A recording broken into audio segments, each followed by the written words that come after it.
શ્રી દેવચંદ્રજી મહારાજે ગાંધીભાઈને પોતાની વિતક બધી જણાવી.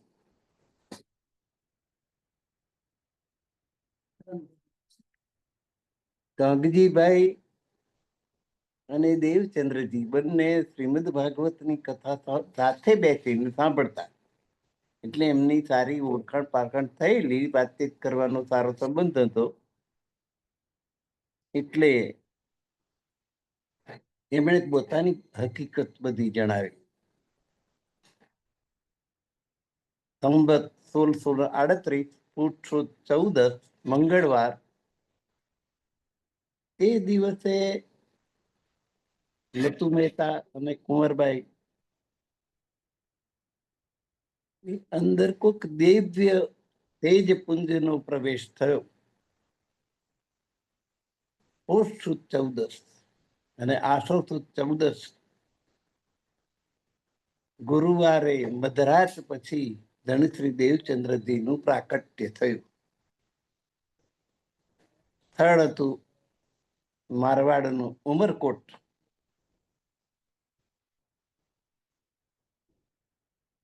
ભાનુપ્રસાદજી ગાતા કે મારવાડ દેશમાં ઉમરકોટ એક ગામ રે, ઉમરકોટમાં મતુ મહેતા એક નામ, મતુ મહેતા ને ઘેર દેવચંદ્રજી દાર રે. તે મારવાડ દેશનું ઉમરકોટ ગામ અત્યારે પાકિસ્તાનમાં જતું રહ્યું. પિતાનું નામ મતુ મહેતા, માતાનું નામ કુંવરબાઈ. ધણી દેવચંદ્રજી પ્રાકટ્ય થયા પછી 3 વર્ષની ઉંમરના થયા ત્યારે રમતા હોય અને કોઈ દેરી હોય ને એમાં કોઈ ખંડિત મૂર્તિ પડી હોય તો મૂર્તિ સાજી થઈ જાય, એમની સાથે રમવા લાગે. એવા ચમત્કારો થવા લાગ્યા. અને ધણી દેવચંદ્રજી કોણ હતા? સુંદરબાઈની વાત. અને એમની પર સવાર કોણ હતું? શ્યામા મહારાણી. અને શ્યામા મહારાણી પાસે આદેશની સત્તા કોની? રાજ્ય મહારાજની. એટલે બહુ મોટું નામ થઈ ગયું. 3 જ વર્ષના થયેલા અને રમતા રમતા કોઈ દેરી પાસે જાય ને એમાં કોઈ ખંડિત મૂર્તિ પડી હોય તો તાજી થઈ જાય, એમના જેવું બાળક બની જાય, એમની સાથે રમવા લાગે. સાથે રમે, સાથે નાચે, સાથે ગાય. 5 વર્ષના થયા. આપણે તો અહીં બાલ મંદિરમાં પ્રવેશ પરાણે મળે, પણ તે વખતે અઘરી વિદ્યાઓ એ ભણવા લાગ્યા. વ્યાકરણ ભણવા લાગ્યા, વેદ ભણવા લાગ્યા, ગણિત ભણવા લાગ્યા. એમ કરતા 9 વર્ષના થયા ત્યાંથી ધાર્મિક વૃત્તિ. કોઈ પણ દેરી હોય તો પ્રદક્ષિણા કરે, પરિક્રમા કરે. 11 વર્ષની ઉંમરે એમને પ્રશ્નો થયા કે હું કોણ, ક્યાંથી આવ્યો, શા માટે આવ્યો, ક્યાં જવાનું, મારો માલિક કોણ? આ બધા જાતના પ્રશ્નો એમને થવા લાગ્યા. અને ઉમરમાં કોટમાં તો રાજાએ જૈન, પ્રજાએ જૈન. એક મતુ મહેતાનું કુટુંબ જ કૃષ્ણ ભક્ત હતું.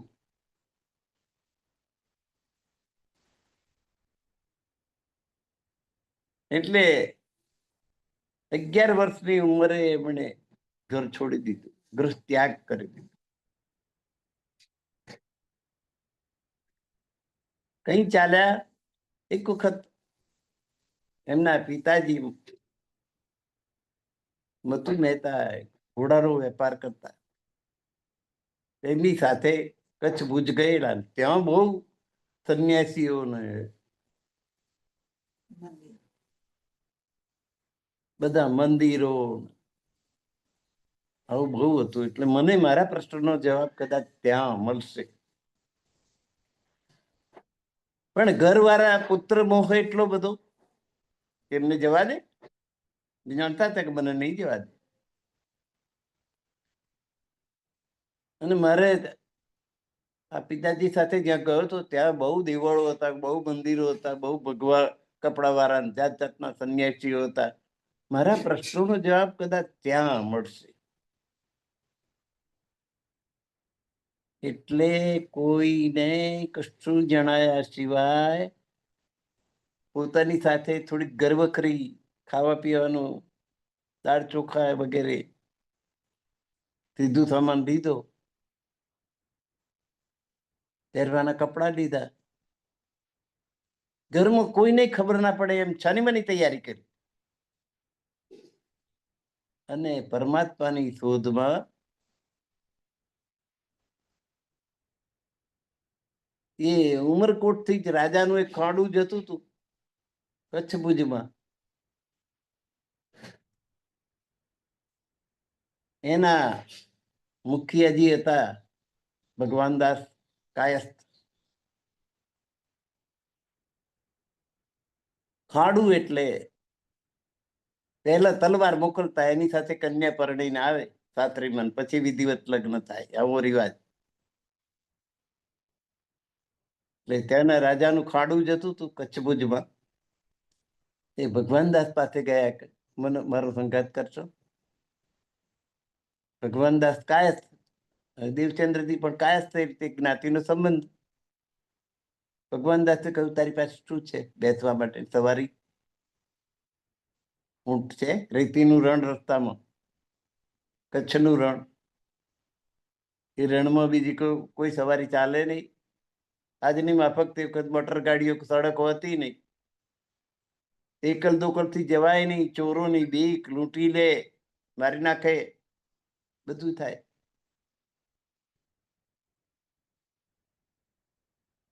એટલે તારી પાસે કોઈ સાધન છે? ઊંટ ઊંટ છે? ના, મારી પાસે તો કે છે અમારી સાથે તને નહીં આપવા દઈએ. દેવચંદ્રજીએ વિચાર્યું કે એમની સાથે એટલે એમના ઊંટ ઉપર મને નહીં લઈ જાય, પણ રસ્તો કઈ એમણે ઓછો ખરીદી લીધો છે. એ જશે એમની પાછળ પાછળ હું જઈશ. એટલો વિચાર નથી કરતા કે ઊંટની ફલંગો કેટલી, પોતાની કેટલી, કેવી રીતે સંગાત થવાનો.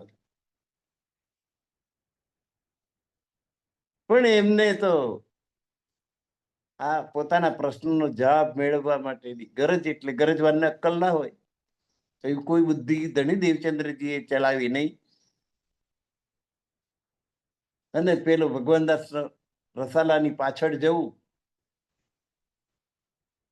રેતીના રણમાં પગરવટ પડે નહીં. ઘડીકમાં રેતીનો ડુંગર અહીં હોય, પવનનું ઝાપટું, એક જોરદાર પવનનું વંટોળિયો આવે તો આખો એ ડુંગરો ઉઠાઈ બીજી ઠેકાણે મૂકી દે. એટલે કોઈ નિશાની કશું રાખી શકાય નહીં એવી આવી જગ્યા. પગ ઘૂંટણ સુધી અંદર રેતીમ જતા રહે, જવાય. એવામાં પાછા ચોરો ફરતા હોય. એટલે રણની મુસાફરી બહુ જ કઠણ, ના કરી શકાય એવી. પણ દેવચંદ્રજીના પ્રશ્નો એથી વધારે પ્રબળ. એમને જરાય જંપવા જ દે નહીં કે હું કોણ, ક્યાંથી આવ્યો, શા માટે આવ્યો, મારો માલિક કોણ, એ શું લીલા કરે છે, ક્યાં રહે છે, કશી જ ખબર નથી. અંધારું ગોળ. એટલે એમણે મનમાં નિશ્ચય કર્યો કે ભગવાનદાસ ભરે મારે વંગાટ ના કરે, પણ રસ્તો ઓછો કરી દીધો, એની પાછળ પાછળ જઈશ. ઊંડો વિચાર કર્યો નહીં અને એમણે જવા માટેની તૈયારી કરી. ઘરવાળાને કોઈ ખબર ના પડી જોઈએ પાછી. એટલે દાળ ચોખા, સીધું સામાન થોડુંક લીધું, પોતાની સાથે કપડા લીધા, એમ કે પોટલું બનાવ્યું. અને એ પોટલું ખભે લટકાઈ અને ઘરવાળાને કશી ખબર ના પડે એમ ચાલી નીકળ્યા. હવે કમર પટ્ટો બાંધતા થોડી વાર થઈ એટલે પેલા ભગવાનદાસ નો રસાલો તો આગળ નીકળી ગયો ને એ જ પાછો ઊંટ ઉપર જવાનો. હવે દેવચંદ્રજીને કેવી રીતે અંગત થાય? એ તો ચાલે, નાકની દોડી સામે કોઈ દિશા સૂજે નહીં. દરિયામાં ઉત્તર દિશા કઈ, પૂર્વ દિશા કઈ, પશ્ચિમ શું ખબર પડે? એવી રેણમાં કોઈ દિશાનો ભાન ના રહે. પણ તોય હિંમત કરીને તો ચાલે, જે દિશા આવે તે ખરી.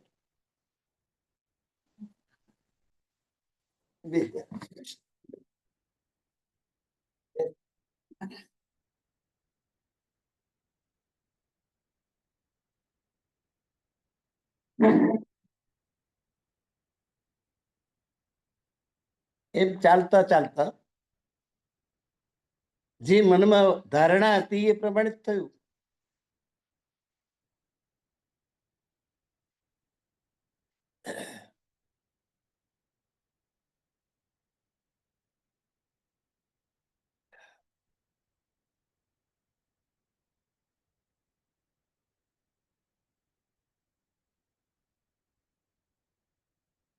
આગળ ચાલતા ચાલતા એમને કોઈ વ્યક્તિ, કોઈ સિપાહી આવતો હોય એવું દેખાયું.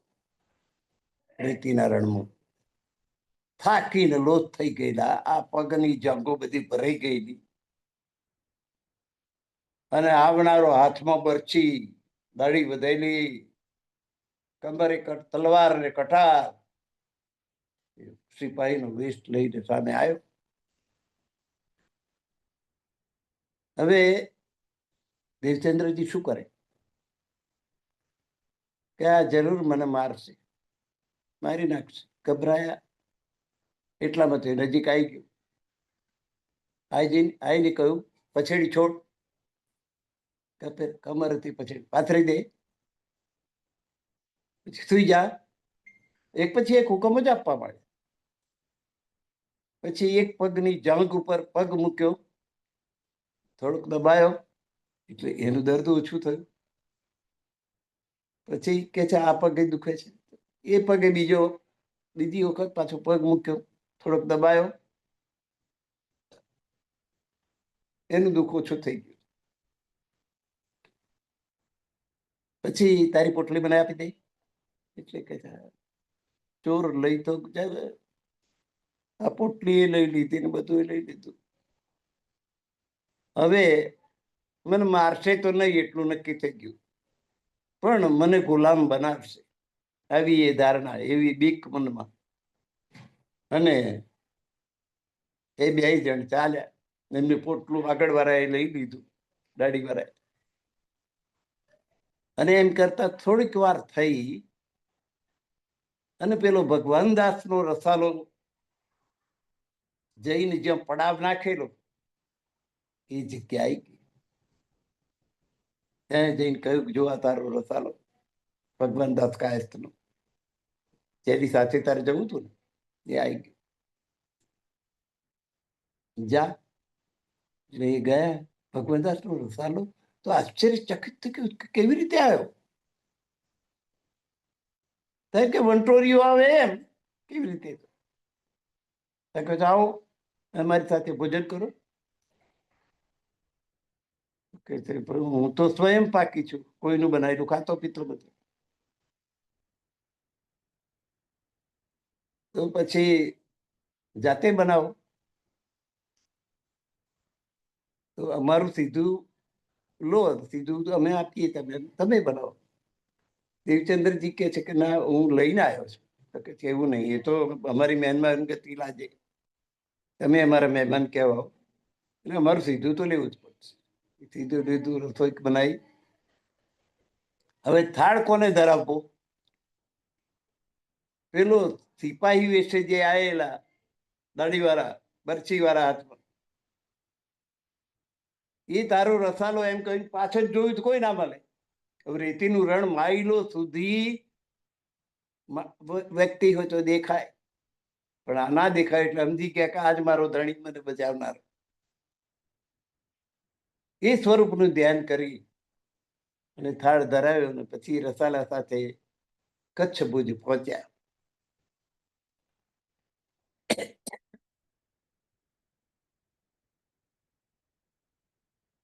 હવે કચ્છ ભુજ પહોંચ્યા પછી એમણે તપાસ આદરી, મુલ્લાને મળ્યા, બ્રાહ્મણને મળ્યા, જાત જાતના સાધુ, કાન ફટા સાધુ, ના સાધુ, તે સાધુ.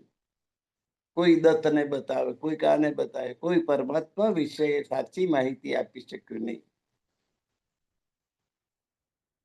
એટલે દેવચંદ્રજી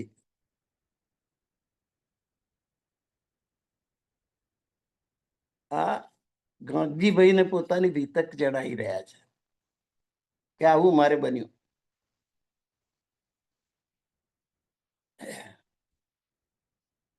ત્યાં છેલ્લે એમને હરદાસજી મળ્યા, એમની સાચવટીથી એ પ્રભાવિત થયા.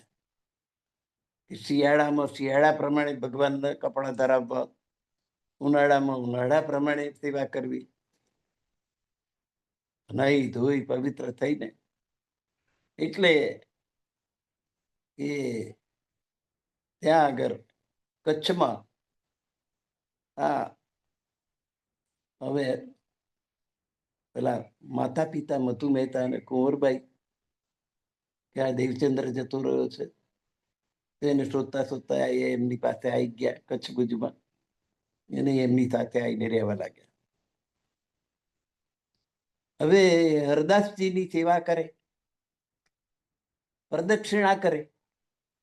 રાત્રે પ્રદક્ષિણા કરતા જો એટલે હરદાસજીએ પૂછ્યું કે કોણ? કે હું દેવચંદ્ર.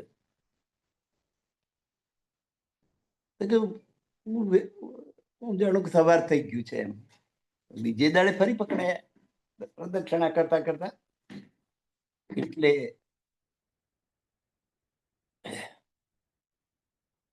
માતા પિતાએ વિચાર્યું કે આ બાવો થઈ જાય એના કરતા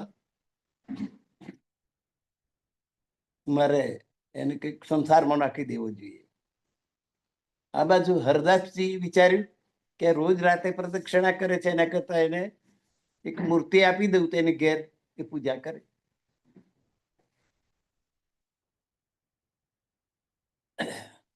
હવે હરદાસજીએ કહ્યું હું દીક્ષા આપું તો લોટી કરાઈ જાય. માતા પિતાએ જાણ્યું કે હું લગ્ન કરાવી દઉં, સંસારમાં નાખું તો બાવો બનતો અટકી જાય.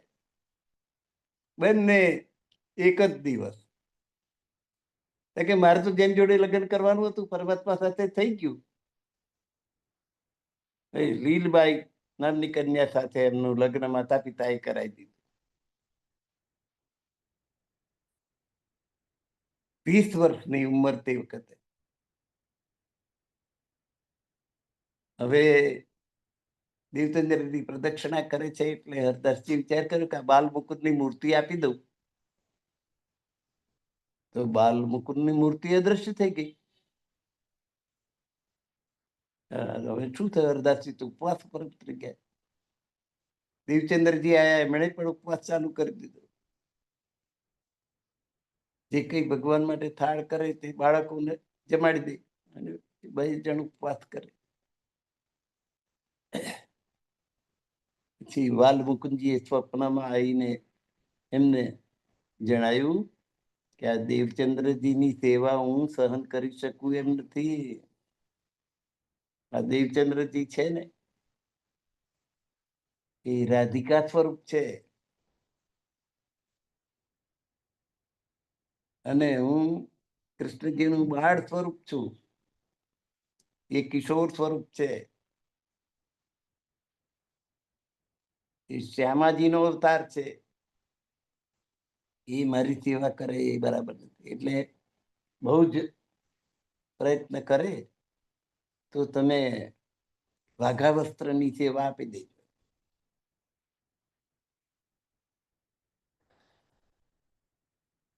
એટલે દેવચંદ્રજીને વાઘા વસ્ત્રની સેવા મળી.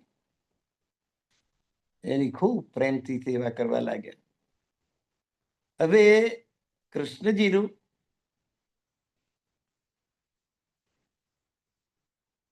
કૃષ્ણજીની સેવા કરે એટલે એમને થયું કે આ કૃષ્ણજીની કથા સાંભળવા મળે તો કેવું સારું. તો એ ક્યાં થતી હશે?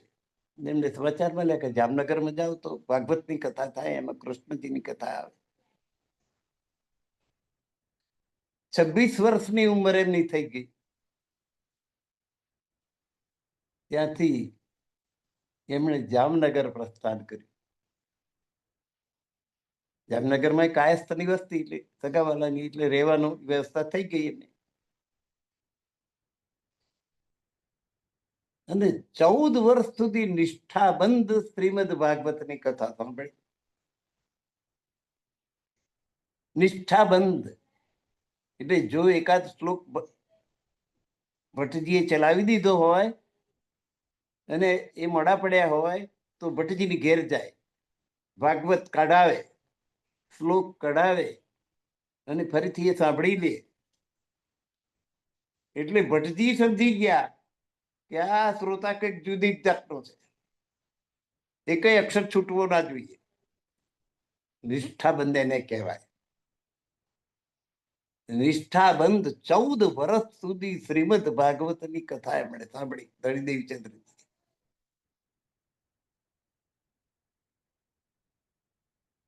અને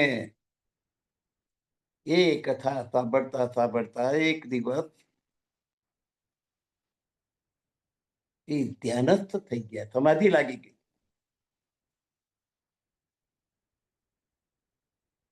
વે કિશોર સ્વરૂપ ખેલા જો વૃંદાવન, વૃંદાવનના કૃષ્ણ સ્વરૂપે, જે રાસ કે રમૈયા કી જે કહીએ છે, રાસ કે રમૈયાના સ્વરૂપે પરમાત્માએ એમને દર્શન આપ્યા, પોતાનો પરિચય આપ્યો.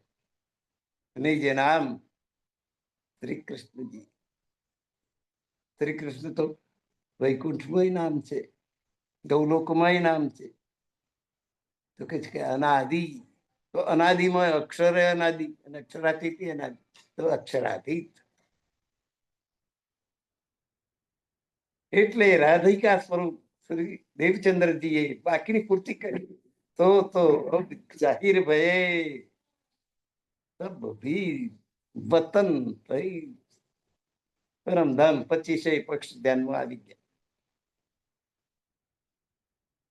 તારતમ મંત્ર બન્યો ને, નિજ નામ શ્રી કૃષ્ણજી અનાદિ અક્ષરાતીત, તો જાહિર ભયે સબ વિધ વતન સહિત. પરમાત્માએ દર્શન આપી દીધા ધણીદેવચંદ્રજીને.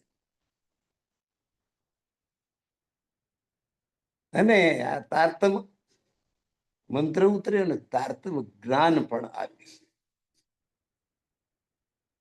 આ તારતમ મંત્ર પરમાત્મા દત્ત છે. આ સંસારની અંદર જેટલા સંપ્રદાય છે એના મંત્ર કોઈ ઋષિ મુનિ, કોઈ સાધક, કોઈ ભક્તનો આપેલો મંત્ર. પણ પરમાત્મા એ મંત્ર જે આપેલો હોય એવો કોઈ સંપ્રદાય હોય તો માત્ર નિજાનંદ સંપ્રદાય છે. અને આ રીતે ઓળખ આપી છે કે નિજ નામ શ્રી કૃષ્ણજી, મારું નામ શ્રી કૃષ્ણજી છે. કયા શ્રી કૃષ્ણ? તો કે અનાદિ અને ક્ષર અક્ષરથી શ્રેષ્ઠ એવા. ગીતામાં કહ્યું ક્ષર સર્વાણી ભૂતાની કુટસ્થો અક્ષર ઉચ્યતે, ઉત્તમ પુરુષ હતું અન્ય. પરમાત્મા ઉત્તમ પુરુષ એ કોઈક બીજો જ છે અને એનું નામ પરમાત્મા છે. તો આમ બાલ મુકુંદ કે છે કે આ રાધિકા સ્વરૂપ એમની સેવા હું સહન ના કરી શકું.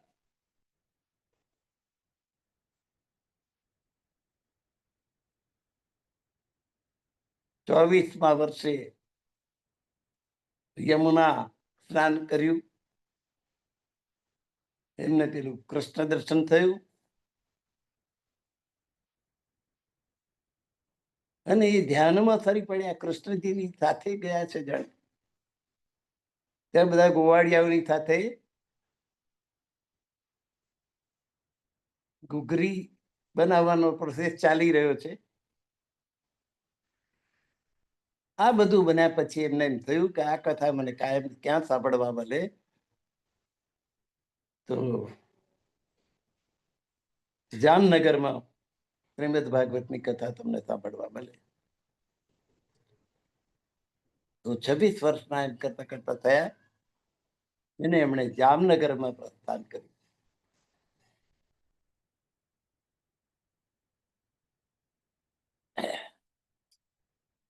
ચૌદ વર્ષની ઉંમરે એમણે નિષ્ઠાબંધ ભાગવતનું શ્રવણ કર્યું.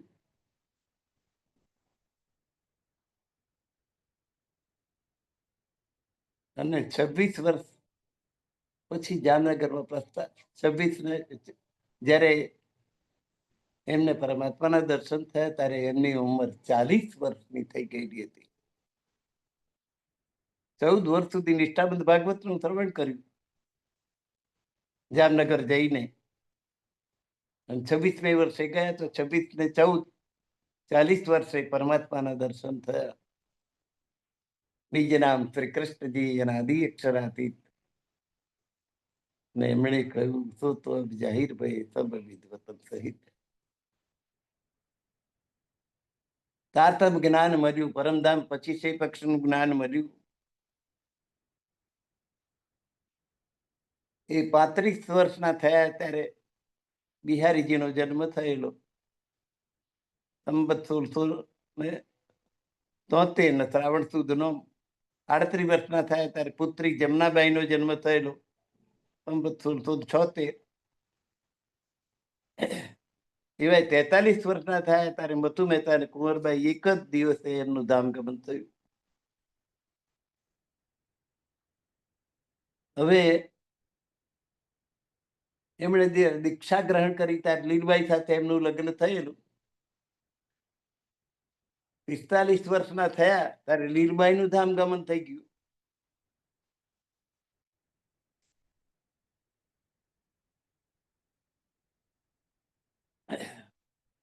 લીલબાઈનું ધામગમન થયું ત્યારે શ્રી કૃષ્ણ 10 સખીઓ સાથે સુખપાલમાં બેસે અને આવ્યા, બધાને દર્શન આપ્યા અને એમને સુખપાલમાં બેસાડીને પરમધામ લઈ ગયા.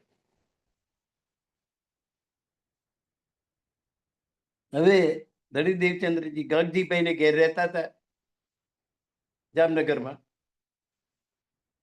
ભાગવતના શ્રવણ વખતે ગાંધીભાઈ અને દેવચંદ્રજી સાથે સાથે બેસતા, સાથે સાથે 14 વર્ષ સુધી નિષ્ઠાબંધ ભાગવત.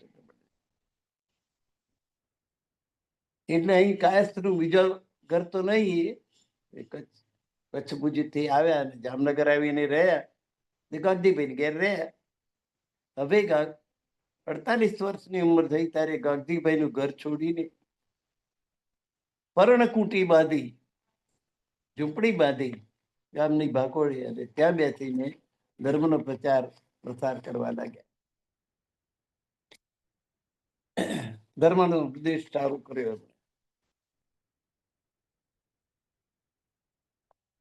હવે જામનગરમાં તે વખતે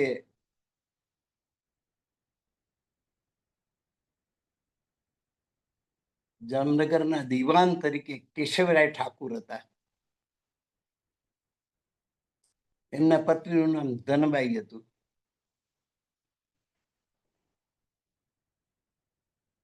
એમને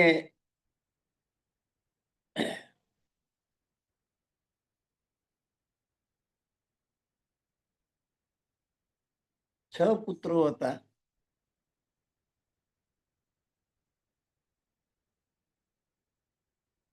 રામડિયાજી, ચતુર્ભુજ, ગોવિંદજી, ઉદ્ધવજી.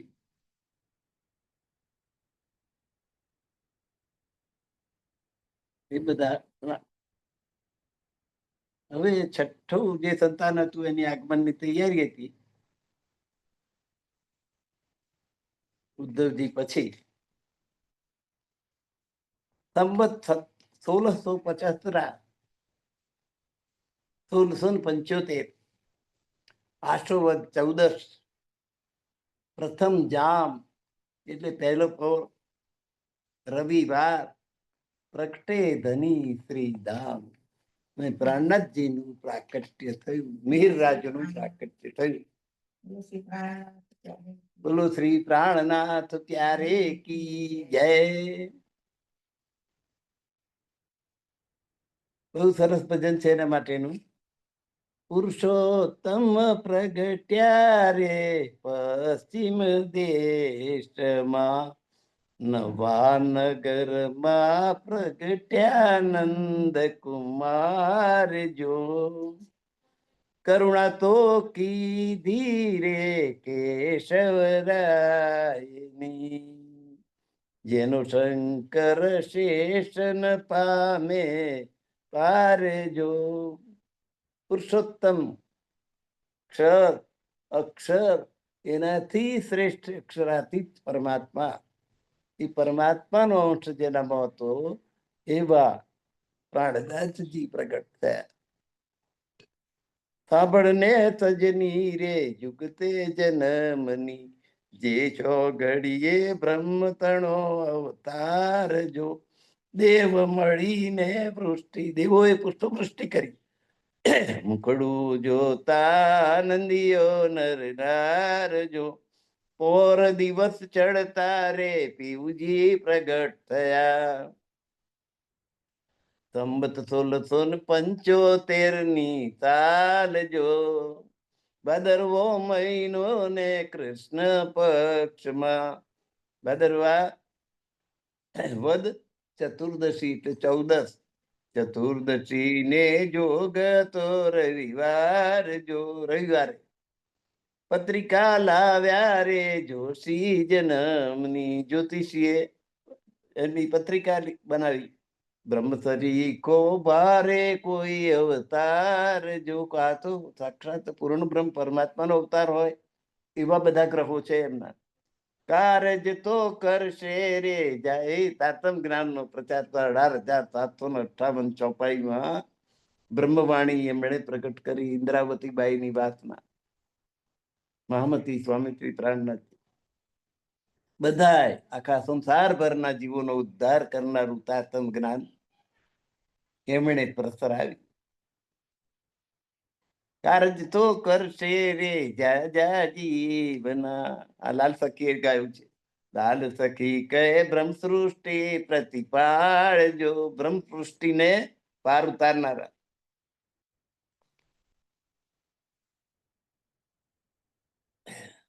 તો આ પુરુષોત્તમ પ્રગટ થયા, પ્રાણનાથજીનું પ્રાકટ્ય થયું. ચંદન કેરું રે સુંદર પાર, નીલી પેલી રાતી રે દો, શ્રવણ કેરા રે જડિયા હંસલા. સુવર્ણ કેરા, સોનાના હંસલા લટકાવેલા છે ભાઈ કેશવરાય ને ત્યાં. દિવાન નાટ્ય કુટુંબ પ્રેમે પડ્યા રે જીયાવર પાર, એની શોભાનો નહીં પાર, પ્રેમ પુનીત રે હિંચે હાર. ધન ધન ધનબાઈ નો, ધનબાઈ ની કુખે પ્રાણનાથજી નું પ્રકટ થયું. હવે એ પ્રાણનાથજી ની લીલા શરૂ થઈ. આજ રે આનંદ મારે અતિ ગણો રે, કેશવરાય ઘરે દ્વાર સજની, આજ આનંદ મારે અતિ ગણો રે. એટલે એમની આનંદ ઉત્સવ થઈ ગયો કેશવરાય ને ઘેર. પ્રાણનાથજીનું સુપુત્ર તરીકે પ્રાકટ્ય થયું. કેશવરાય ઠાકુર, એમના પત્ની ધનબાઈ જામનગરના દીવાન, એને ઘેર પારણું બંધાયું એટલે બધે આખા જામનગરમાં આનંદ આનંદ આનંદ.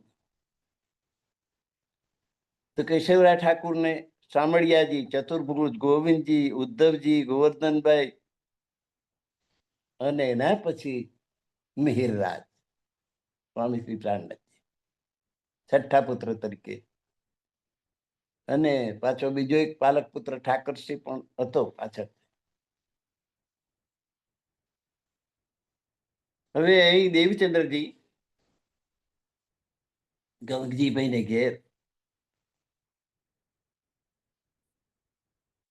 કથા કીર્તન કરે, સત્સંગ કરે, ભજન કીર્તન થાય અને ચમત્કારો થાય. અને ચમત્કાર ત્યાં નમસ્કાર, એનો મહિમા ચમત્કારનો બહુ. હવે ગાંધીભાઈ શેઠની પુત્રવધુ અજભાઈ ને ત્યાં પિયરમાં રહીને દેવચંદ્રજીના કેવા ચમત્કારો થાય છે એને વિશે વાત કરે.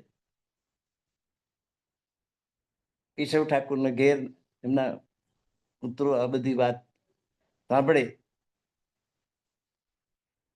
તો શું ચમત્કાર થાય? તો કૃષ્ણજી દિવસમાં 3 વખત જમવા પધારે, બધાને દર્શન આપે, ભોજન કરે, અને કઈ વસ્તુ મીઠું ઓછું છે કાયમ બધા છે એમ પણ જણાવે. પાન આરોગે, મીઠાઈ ખાય, અને પાણી માટે જમુના જલ પ્રગટ, જમુનાજી પ્રગટ કરે. આ બધા ચમત્કારો થાય. કોઈકને સોનાનું વાસણ પણ ખસેડી, એટલે એવું એક સોનાનું વાસણ પણ ભેટ આપેલ. આ મેઘબાઈએ ગોવર્ધનને તપાસ કરવા કહ્યું. ગોવર્ધન એટલે કેશવરાયના દીકરાનું નામ. કે તમે તપાસ કરો કે આ વાતમાં શું તથ્ય છે. ગોવર્ધન ને એમ કે આ જોવા જવું કે ના જવું, ટચું પચવું હશે. એમના પત્ની પદ્મા પહેલો ગયા અને કહ્યું તો વાત સાચી કે આ બધા ચમત્કારો અહીં થાય છે. કાંતિભાઈને ઘેર એમણે રિપોર્ટ આપ્યો કે વાત સાચી છે ભાઈ, ત્યાં તો ચમત્કારો રોજે રોજ થાય છે. પછી ગોવર્ધનભાઈ ગયા અને પછી એ દેવચંદ્રજીના શિષ્ય બની ગયા. આત્મસમર્પણ કર્યું. ચમત્કાર ત્યાં નમસ્કાર. ચમત્કાર થાય ને તો તરત જ કેટલાય માણસો એમાં જોડાઈ જાય કે આપણું ભલું થશે. સંવત 1687 કારતક વદ 13 ગોવર્ધનભાઈએ દીક્ષા લઈ દીધી, પ્રણામી થઈ ગયા, રેજાનંદ સંપ્રદાય પ્રાપ્ત કર્યો.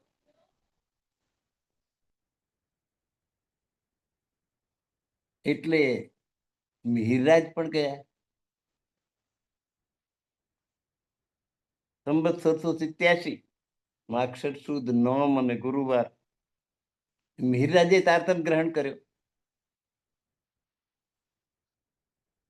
રામ શ્રી કૃષ્ણજી એના દીક્ષા હતી તો જાહેર ભાઈ તારતમ મંત્ર પણ મળ્યો, તારતમ જ્ઞાન પણ મળ્યું. તારતમ જ્ઞાન એટલે જે અહીં જે અજ્ઞાન પ્રસરેલું છે આ સંસારની અંદર, એ જ્ઞાનથી ઉપર ઉઠીને પરમાત્મા કોણ, પરમાત્મા ક્યાં રહે છે, પરમાત્મા શી લીલા કરે છે, એના વિશેનું જ્ઞાન, તે તારતમ જ્ઞાન. તે બીજા કોઈની પાસે ત્યારેય નહોતું, આજે નથી. પરમાત્મા કોણ છે? બધા અંધારા પથ્થર નાખે છે, આશરે આશરે. કોઈ કે આ પરમાત્મા, કોઈ કે આ. કેટલાક તો પેલા સાંઈ બાબા ને એનું નામ ચાંદમી, મુસલમાન, એ નહીં પરમાત્મા સમજે. કોક બરિયા બાપા ને સમજે, કોક મેલડી માતા ને સમજે. હજુ આવું છે. તો ગોવર્ધનભાઈ અને મિહિરરાજ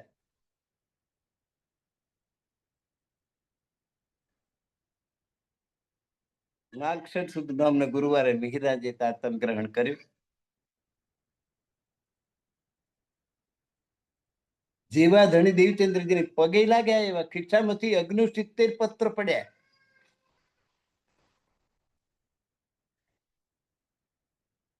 એટલે દેવચંદ્રજી જાણ્યું કે જાગણીનો અધિકાર મને નથી, આને છે.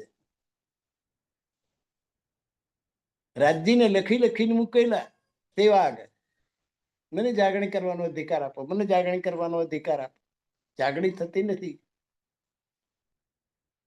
એવા 69 પત્ર લખીને એ પોતાની સેવા મૂકે ને બીજે દાડે દ્રશ્ય થઈ જાય. એ ધણી મિહિરરાજના કિસ્સામાંથી નીકળ્યા. થયો ચમત્કાર. એટલે સમજી ગયા કે આ જાગણીનો અધિકાર મને નથી પણ આને છે. ધણી દેવચંદ્રજીએ તો પ્રાણનાથજીને જગાવ્યા, ગાગજીભાઈને જગાવ્યા. કઈ બહુ સુંદર સાથે એમનાથી જાગૃત થઈ ગયો એવું બન્યું નહીં. જ્ઞાન બધું તપશ્ચર્યા એમણે કરી, દુઃખ એમણે ભોગવ્યું, તાતમ જ્ઞાન એમણે પ્રાપ્ત કર્યું. પણ પ્રચાર પ્રસાર કોણ કરી શક્યું? સ્વામી શ્રી પ્રાણનાથજી. એ સમજી ગયા કે જાગણીનો અધિકાર પરમાત્માએ દરેકને કામ સોંપેલું હોય કે તાતમ જ્ઞાન તું પ્રગટ કર અને તું ફેલાવ. 18,758 ચોપાઈ આખું તાતમ સાગર ગ્રંથ કુલ જમ સ્વરૂપ. આટલી ચોપાઈઓ એમને ઉતરી હશે? એ કોઈની કવિની કવિતા છે? એને કોઈ કવિતા ના સમજતા. એ કવિ આર્ષવાણી છે, પરમાત્મા પ્રદત્ત છે. અને એટલે આપણે એમને રાજજી મહારાજનું જ સ્વરૂપ સમજીને, પરમાત્માનું સ્વરૂપ સમજીને સ્વરૂપ સાહેબ કહીએ છીએ અને એની પૂજા અર્ચના કરીએ. પરમાત્મા, પરમાત્માનું જ્ઞાન એ જ પરમાત્મા સ્વરૂપ છે, એટલે એની પૂજા થાય. હવે આ બે ભાઈ રાત દિવસ દેવચંદ્રજીના પરિચયમાં આવ્યા, એમના સત્સંગમાં જાય.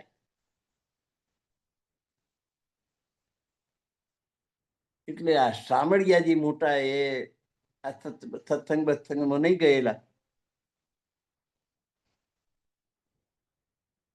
એટલે એમણે કહ્યું કે આપણે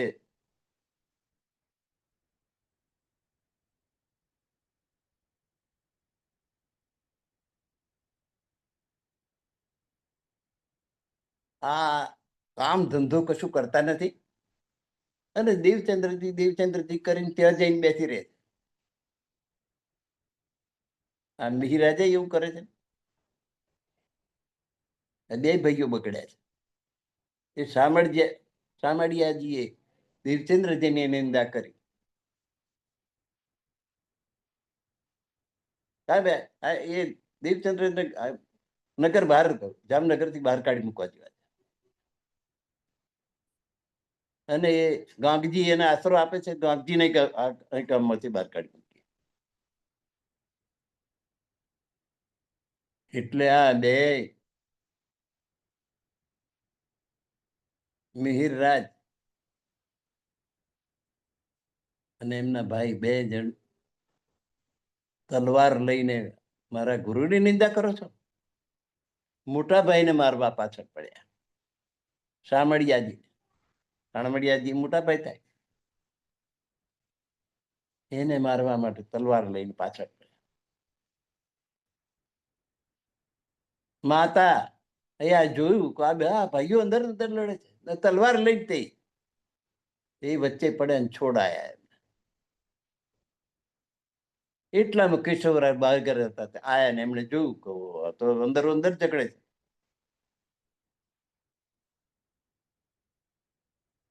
પછી ઠપકો આપ્યો. બારંવાર આ દેવચંદ્ર ગાંગજી ને એના માટે તબે લડી મરો ને આ બધું શું? એ દેવચંદ્ર જેની કથા 14 વર્ષ સુધી સાંભળીએ એની સાંભળો ને તમે. દેવચંદ્ર પર શું છે એવું? કાનજી ભટ્ટની ભાગવત કથા સાંભળીએ એમણે 14 વર્ષ નિષ્ઠાબદ્ધ.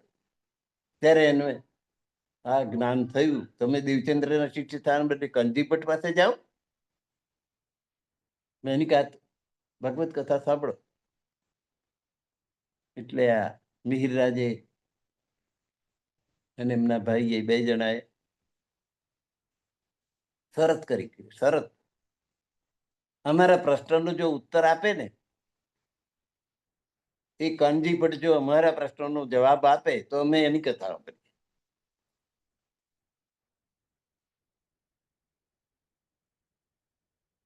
કે ભલે, કબૂલ મંજૂર.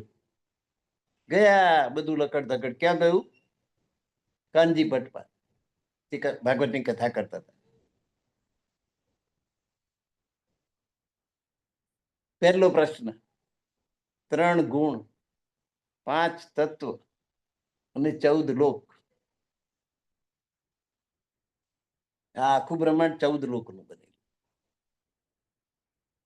એ સત્વ, રજ અને તમ 3 ગુણ અને 5 પૃથ્વી, જલ, તેજ, વાયુ, આકાશ એ 5 તત્વથી બનેલું છે.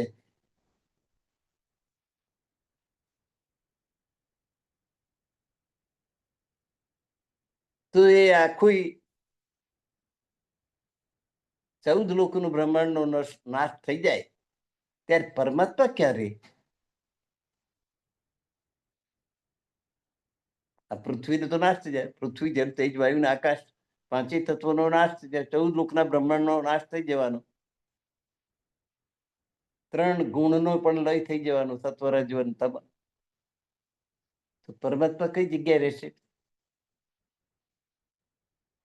જવાબ આપ્યો કે ક્ષીર સાગર.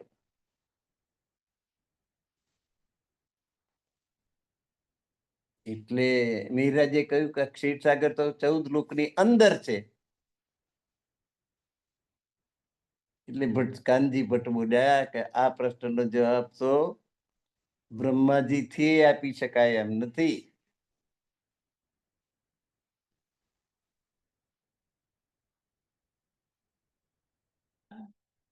હવે દરમિયાન બન્યું એવું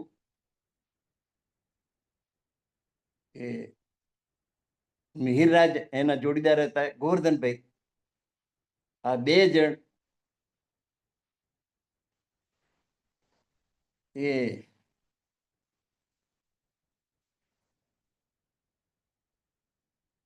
ધણી દેવચંદ્રજીના ભક્ત બનેલા. એમાં ગોવર્ધનભાઈ નું તો ધામ ગમન થઈ ગયું. મિહિરરાજ એકલા પડ્યા. મિહિરરાજ એટલે પ્રાણનાથજી. એટલે એમના જોડીદાર જતા રહે એટલે મોટો ફટકો પડી ગયો એમને, ટેકેદાર.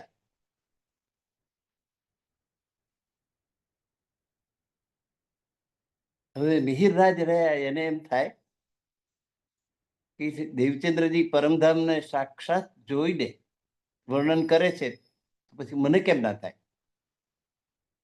એ પ્રશ્ન ઉભો થયો પ્રાણનાથજીને કે દેવચંદ્રજીને પરમધામ દેખાય ને એનું જોઈને વર્ણન કરે કે આ જમનાજી છે, આ બાજુ અક્ષરધામ છે, પેલી બાજુ પરમધામ છે, પરમધામના 25 પક્ષનું વર્ણન કરે. એમને પરમધામ દેખાય, મને કેમ ના દેખાય? જયારે જરૂર મારામાં કંઈક અવગુણ હોવા જોઈએ. કે જો મેં માયા વરગાડી રાખી છે. એમની પાસે જર ઝવેરાત જે હતું એ બધું દાન કરી દીધું. પત્નીને ઘરેણો સુદ્ધા બાકી ના રહેવા દીધા.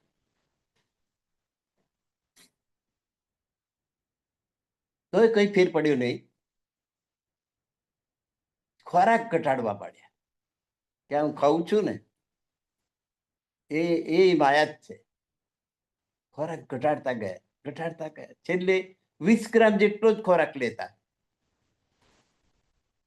એટલે શરીર ક્ષીણ થઈ ગયું, નબળું પડી ગયું, ચલાય નહીં એવી સ્થિતિ થઈ ગઈ. 1.5 વર્ષ સુધી આ તપ કર્યું એમણે.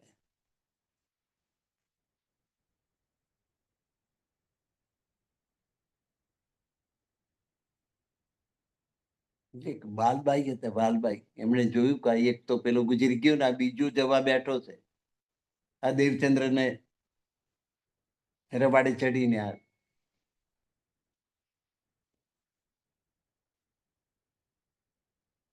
એટલે દેવચંદ્રજીને મળી ગયું, તમે વાર્તા કેમ નથી? આ એક ભાઈ તો ગયો, તમારો શિષ્ય બન્યો અને એ ઉપડી ગયો. હવે બીજો જવાની તૈયારી કરી રહ્યો છે, ખાતો નથી, પીતો નથી, અશક્ત થઈ ગયો, ઊભું થવાતું નથી. હવે તમે કેમ અટકાવતા નથી? એટલે દેવચંદ્રજી વિચાર કર્યો કે માયાના કામમાં અને ગોથી દઈએ.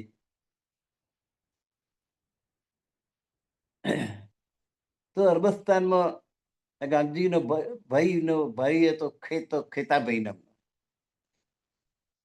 અને એ ખૂબ ધનાઢ્ય થઈ ગયેલો, ત્યાં જઈને ખૂબ કમાયેલો. જો એ ધન આવે તો ધન દ્વારા ભંડારો કરીને સુંદર સાથને એકત્ર કરી શકાય અને જાગરણીનું કામ આગળ વધે. એટલે તમે મિહિરરાજને આ કામ સોંપી દો, એટલે એનું મન બીજે જાય, બીજા કામમાં પરોવાઈ જાય.